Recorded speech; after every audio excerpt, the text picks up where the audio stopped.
Taylor Swift is officially rewriting the history books of the music industry in a way that is leaving even her biggest critics speechless. Just when the world thought she had reached the absolute peak of her powers with the Eras tour, she has delivered a new era that is proving to be her most dominant one yet.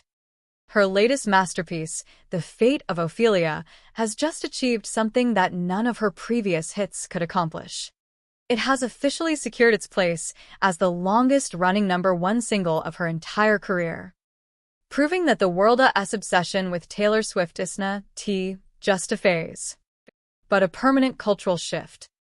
The track is the lead single from her 12th studio album, The Life of a Showgirl, and it has now spent an incredible 10 consecutive weeks at the top of the Billboard Hot 100.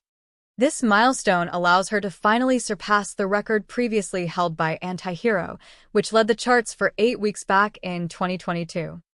What makes this achievement even more impressive is the song's unusual journey. After a brief dip during the intense holiday music rush, with massive streaming numbers and a radio presence that simply cannot be ignored, critics are calling the song a literary triumph, blending dark Shakespearean themes with a high-energy synth-pop production that feels both retro and futuristic. But it isn't just the singles that are breaking records. The album itself has logged 12 weeks at #1 on the Billboard 200, making Taylor the first international artist to average more than one chart-topping album per year for over a decade. She is now breathing down the necks of the Beatles for the most cumulative weeks at the summit, a feat that once seemed impossible for any modern artist.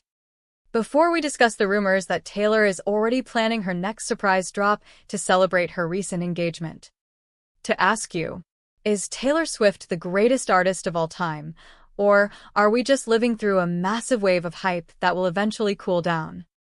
Drop a comment right now, and tell me if you think anyone will ever be able to break her new records. As we move further into 2026, Taylor's impact is expanding beyond music.